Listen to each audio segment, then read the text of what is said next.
ជំរាបសួរពុកម៉ែបងប្អូនទាំងអស់គ្នាជួបជាមួយនឹងខ្ញុំបាទ admin Facebook page ចៅតាបៃក៏ដូចជាម្ចាស់ TikTok Pro Bora KH និងជាម្ចាស់ Channel YouTube ចៅតាបៃដូចគ្នាហើយនៅក្នុងវីដេអូនេះដែរខ្ញុំនឹងរៀបរាប់លម្អិតពីការឡើងយកទឹកត្នោតផ្អែម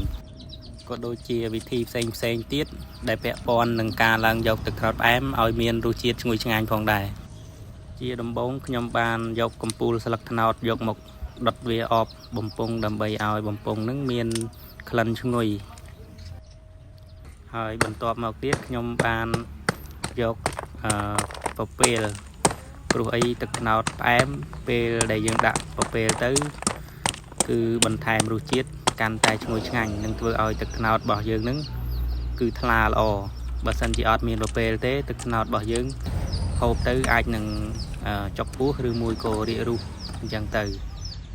ខ្ញុំធ្វើតាមចាស់បុរាណគាត់ប្រាប់ខ្ញុំដែរទេបងប្អូនហើយនេះគឺជាសកម្មភាពដែលខ្ញុំបានឡើងដើមត្នោតដើម្បីឡើងយកទឹកត្នោតផ្អែមបើសិនជាពុកម៉ែបងប្អូនចូលចិត្តនៅវីដេអូរបស់ខ្ញុំដែលខ្ញុំបានធ្វើកន្លងមកសូមពុកម៉ែបងប្អូនជួយចុច follow និងជួយចុច subscribe និងជួយចុច like ជួយ share Facebook របស់ខ្ញុំម្នាក់មួយផងដើម្បីទទួលបាននៅវីដេអូថ្មីទៀតខ្ញុំនឹងព្យាយាមធ្វើវីដេអូដែលតាក់ទងអំពីការឡើងត្នោតដើម្បីឲ្យពុកម៉ែបងប្អូនបានទស្សនានិងយល់ដឹងហើយនឹងអស់ចម្ងល់ពីការឡើងយកទឹកត្នោតនេះផងដែរបាទចូលមកដល់វីដេអូរបស់ខ្ញុំនេះផងដែរគឺការឡើងត្នោតគឺបែបហ្នឹងបងប្អូនបាទសម្រាប់ការត្នោតគឺ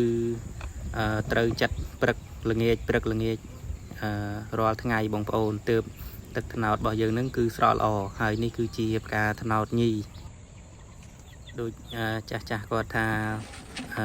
តក់ពេញបំពង់ហើយនេះគឺជាដំណក់ទឹកត្នោតហើយបន្ទាប់ពីខ្ញុំបានចាត់រួចគឺខ្ញុំត្រង់ទៅវិញបងប្អូនបាទដើម្បីឲ្យទឹកត្នោតនឹងស្រក់ចូលក្នុងបំពង់ហើយសម្រាប់ទឹកត្នោតផ្អែមគឺផ្លាស់ប្ដូរបំពង់ព្រឹកល្ងាចបងប្អូនកាលណាតាយើងអត់ផ្លាស់ប្ដូរបំពង់ទេវាធ្វើឲ្យទឹកត្នោតនឹងមានរសជាតិជូរវាអត់ផ្អែមទេហើយខ្ញុំសង្ឃឹមថាពុកម៉ែបងប្អូននឹងយល់នៅវីដេអូដែលខ្ញុំបានធ្វើបង្ហាញពុកម៉ែបងប្អូនកន្លងមកហើយសម្រាប់រសជាតិទឹកត្នោតផងដែរគឺក៏ផ្លាស់ប្ដូរទៅតាមរដូវកាលផងដែរបងប្អូនពេលណាដែលមេឃអាកាសធាតុប្រែប្រួលទឹកត្នោតក៏វារៀងប្រែប្រួលបន្តិចបន្តួចទៅតាមអាកាសធាតុផងដែរបានន័យថាពេលដែលមេឃត្រជាក់គឺទឹកត្នោតថ្លាល្អហើយផ្អែមពេលណាដែលមេឃរៀងក្តៅស្អុះស្អាប់ទឹកត្នោតផ្អែមរបស់យើងហ្នឹងគឺវារៀងជូរតិចហើយនេះគឺជាទឹកត្នោតផ្អែមដែលខ្ញុំបានឡើងយកហើយប្អូនរបស់ខ្ញុំក៏បានហូបទឹកត្នោតផ្អែមរបស់ខ្ញុំនេះហើយគាត់ថាឆ្ងាញ់ណាស់បងប្អូនហើយបាទហើយគាត់ហូបហើយគឺចង់ហូបទៀត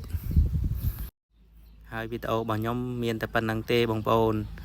ជាចុងក្រោយសូមអរគុណដល់ពុកម៉ែបងប្អូនទាំងអស់គ្នាដែលបានតាមដាននៅវីដេអូរបស់ខ្ញុំតាំងពីដើមរហូតដល់ចប់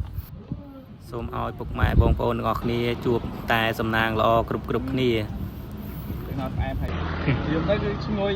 បំពង់ឫស្សីខ្ញុំតែឆ្ងាញ់ទេចូលជាតិនេះល្អអូខេអរគុណច្រើន